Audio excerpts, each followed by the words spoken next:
Hi, welcome back to my channel. Today's video I'm going to be doing a mini chart reading on Michael Jordan.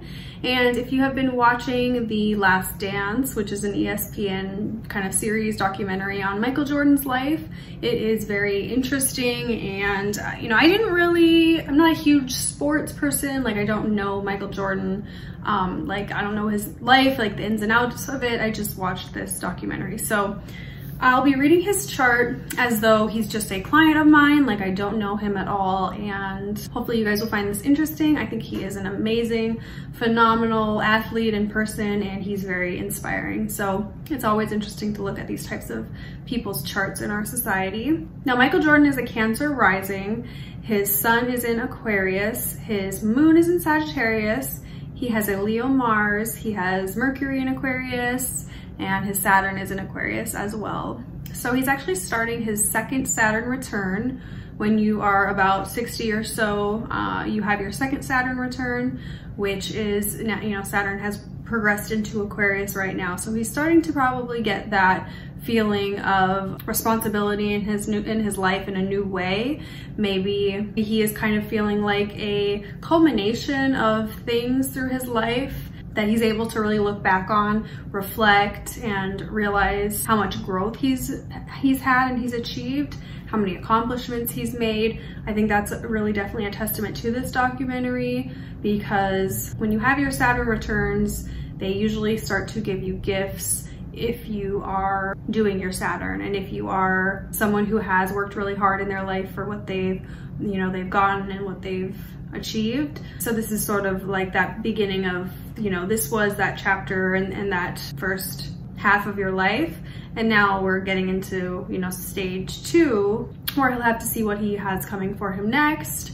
And he could even have some hardships over the next few years. So someone with a Cancer rising, their moon is definitely very important for them. And his moon is in Sagittarius in the 6th house. His moon is square to Pluto, and it is pretty closely square to Uranus.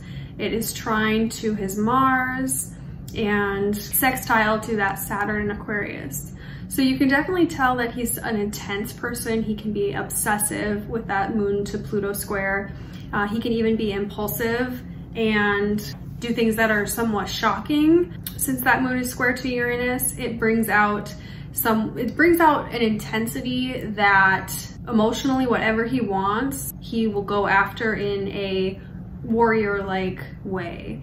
And with the moon trine to Mars, the way, his emotional needs and how he physically goes about getting them are very aligned. They are very similar. He doesn't behave in a way that's different from what makes him feel emotionally safe and satisfied and comfortable. He is very confident. You can see in the documentary, and anyone that is a fan of his knows that he has this kind of aura about him, and it's a confidence and even an arrogance that is just very attractive and very powerful. People know that he's the boss. So his Leo Mars trine to his moon square Pluto, that all really shows that side of him. And someone who has their Mars in Leo, I see a lot of people with Mars in Leo who are athletes. They love to compete. They love to have the attention on them for, when it's deserved. They don't like bad attention, or, they don't particularly love criticism, but they listen to it really well. They listen to criticism well. They can see themselves pretty clearly, and especially their actions, like if they are doing a certain move, or if they're in basketball or football or something, they are someone who can look back and review mistakes that they've made and adjust those things. They can see, oh, this wasn't working, this wasn't right, I need to fix this, and move on from there. It also shows just a strength and a fieriness to his way of action. People with Mars and Leo, they just love to be admired, and they love attention, and especially just when it's deserved. Leo placements, they don't want attention just for anything all the time, for bad things. They want attention for what they've done right. They want attention for who they are and what they deserve. So Michael Jordan has been someone who's worked tremendously hard. He has amazing natural talent, and he definitely, is someone that demands that respect with his teammates. He was the head like captain of the team for the Chicago Bulls, and that's definitely something you would see with a Mars and Leo. They're leaders, they're ambitious, they're aggressive, they're dominant, and they want to win.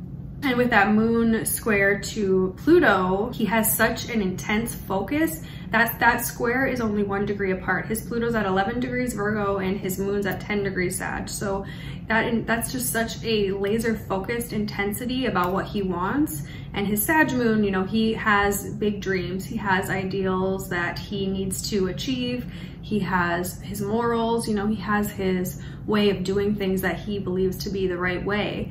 And if other people are getting in his way or not doing things in the same manner, he can, you know, become very emotionally explosive and even say things emotionally that are kind of off the hinge. And you see that from his Mercury in Aquarius. He has Mercury in Aquarius at 2 degrees, and that is opposite to his Mars in Leo. So that makes someone who is very aggressive in their speech, doesn't care about really hurting people's feelings. He doesn't care about, you know, really the implications of saying something that is true. Aquarius Mercury people are very truthful, very honest, very, you know, factual based. They don't really speak with their emotions. They're less emotional. And you see that with his Sag moon as well. He's probably, you know, he has intense emotions when he gets in a certain state, when, you know, regarding his father or things that make him, you know, emotionally more sensitive. But in general, day to day, he's probably not someone who is overly emotional or lets his emotions get in the way of his goals or his physical work. And with this chart, you do see that he has a day chart, which means his sun is above the horizon. So Jupiter would be his most benefic planet, and his Jupiter is actually at 19 degrees of Pisces, conjunct to his midheaven, which I often see with celebrities, famous people. You see the Jupiter and the midheaven really closely connected because they can have a lot of positive, you know, benefic things coming from their career and from their public image. They can be people who, you know, change things or who are known for being just the greatest, the biggest, the best. You know, Jupiter expands whatever it touches. So that certainly shows that he has a larger than life presence. And Jupiter is in Pisces, so Jupiter is very strong there. Jupiter rules Pisces, so it is very powerful, and it shows that he has a lot of great luck when he can be focusing on his career or his image. It really just puts such a blessing on his image and on who people see him as. You know, during this time that he was born, social media wasn't such a huge thing, and he just had a glorious like image, you know, and he still does, and that Jupiter there will continue to bring like positive recognition to his name and to his legacy. That Jupiter is also opposite to Pluto, and you know, his IC is in Virgo, and it's very close to that Pluto, which is retrograde. Uranus is retrograde. You know, his Mars is retrograde. He has a lot of these retrograde planets, and Mars is actually his most difficult planet in the chart because he has this day chart. So, you know, I see that sometimes, especially in Leo. Leo can be associated with the father or the IC, you know, again, that area in the chart, that angle can be seen as the father or the, you know, nurturing parental figure. So there could have been just some, you know, intensity with the father, maybe some, you know, unexpected things that have happened or that caused him a lot of hardship whenever he's had any trouble or difficulty with connecting with his father. His father could have been someone who was very critical on him, very hard on him, someone that he didn't know what to expect from day to day. You know, with that Uranus pretty close to his IC, he could have had a home life that was unpredictable. There could have even been a bit, you know, some abuse or some just instability that's shaped that area of his life. There was an amount of just not knowing what's next. Now his Venus is actually in Capricorn in the 7th house, so that is his most positive planet in the chart. And with Venus in the 7th house, you usually find that they have more harmonious personal relationships, business partnerships, marriages, and that they are very loving people in that way. They're peaceful, they value their personal relationships, they value loyalty, they value, you know, business partnerships that have helped, you know, him grow and helped him get to where he needs to be. But he also needs that structure in his relationships. Since that Venus is in Capricorn, he needs to be able to trust these people, he needs to respect them, he needs to, you know, set boundaries as well within his business partnerships. But he always, you know, seems to have the upper hand in relationships with that Venus there. It really puts him in, you know, more of a controlled place and making emotional, you know, he won't be someone that would make a decision in a relationship that is just only emotional. He's making things that are the right choice. You know, he's very cautious about probably who he brings into his circle, because Capricorn just really makes things more rigid, and that Venus there is, you know, Venus wants to relax, it wants to be itself, it wants to just eat and sleep and have sex and, you know, all of that. But in Capricorn, it's more focused on work and more focused on the goal and more focused on what we're building. So if he can have relationships like that, that are more, you know, lend to his growth and his ability to build something for himself and for his family, then those are the relationships that he really, you know, really values and is attracted to. His moon, though, in Sagittarius, that shows more of his needs in a relationship and what makes him feel comfortable and safe. So having the moon in Sag, he would definitely need someone who's open-minded, who's fun, has a lot of, you know, energy, high energy, who is still pretty morally sound. You know, there's someone that agrees with him, agreeable to his ideas, because if his moon's in Sag, he has very strong opinions and strong ideas about things. And maybe he doesn't want to always talk about them and, you know, be very public with them, but within his relationships, that's definitely something that is important for him, to share those moral values. And this could even show that his mother could have been religious or spiritual in some way, or that she just really wanted to teach him things and teach him the right way to do things. This even kind of shows in his Virgo IC.